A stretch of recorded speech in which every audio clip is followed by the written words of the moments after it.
नमस्कार, dream study या चॅनलवर तुम्हा सगळ्यांचे स्वागत आहे. तुम्हाला माहिती आहे, आपण सामाजिक शास्त्र या विषयातील जे मागील वर्षी TET परीक्षेमध्ये प्रश्न आले होते ते आपण कवर करत आहोत. थोडे थोडे प्रश्न घेत आहोत. चला तर आपण लगेच पुढच्या प्रश्नाला सुरुवात करूया. पुढचा प्रश्न आहे, व्यक्तीच्या मूलभूत हक्कांचा भंग झाल्यास न्यायालयाकडे दाद मागता येते. हे याचे उदाहरण आहे. तर हे संविधानात्मक उपाययोजनेचा हक्क हे आपलं बरोबर उत्तर आहे. कारण डॉक्टर बाबासाहेब आंबेडकरांनी या हक्काला संविधानाचा आत्मा म्हटले आहे. कलम 32 नुसार जर नागरिकांच्या मूलभूत हक्कांचे उल्लंघन झाले तर त्यांनी थेट सर्वोच्च न्यायालयात त्यांना दाद मागण्याचा अधिकार मिळतो. बरोबर उत्तर आपलं पर्याय क्रमांक 1. पुढचा प्रश्न, महाराष्ट्र विधान परिषदेसंदर्भात पुढीलपैकी कोणते विधान चुकीचे आहे?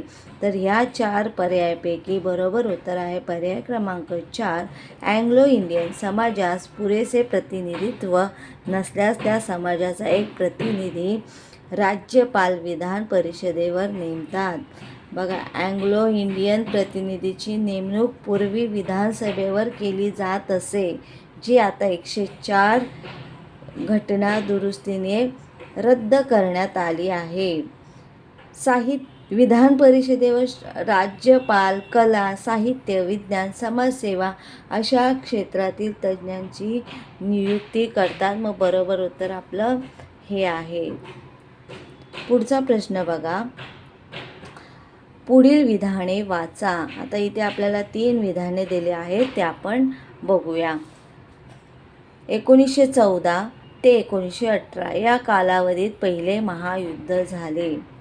दुसरं विधान, पहिल्या महायुद्धात ब्रिटन, फ्रान्स, रशिया, इटली व अमेरिका हा मित्र राष्ट्रांचा गट होता.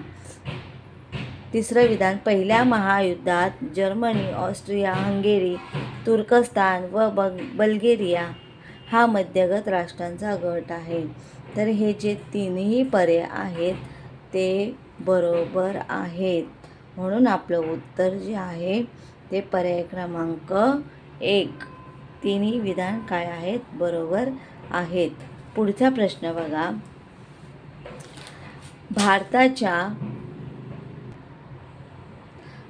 भारताच्या संविधानातील मार्गदर्शक तत्वांमधील कलम नुसार परराष्ट्र धोरणाची व्यापक चौकट स्पष्ट करण्यात आली आहे.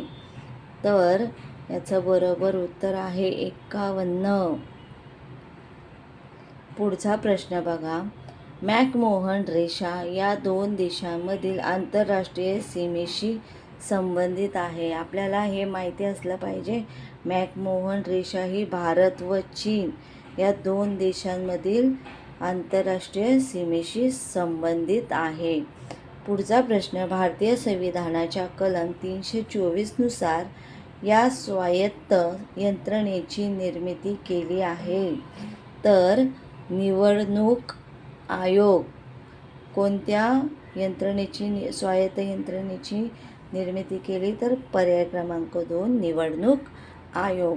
पुढचा प्रश्न बघा, महाराष्ट्रातील जिल्हा परिषदांच्या संदर्भात गटात न बसणारा जिल्हा ओळखा. इथे बघा 4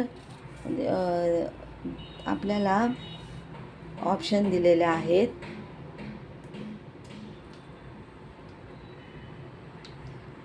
मुंबई उपनगर, 2 पुणे, 3 नाशिक आणि 4 सिंधुदुर्ग. तर गटात न बसणारा जिल्हा कोणता आहे? मुंबई उपनगर. पर्याय क्रमांक 1. कारण की मुंबई उपनगरला जिल्हा परिषद नाही आहे म्हणून. तर मित्रांनो, तुम्हाला आजचा व्हिडिओ कसा वाटला मला कमेंट करून नक्की कळवा. तोपर्यंत धन्यवाद.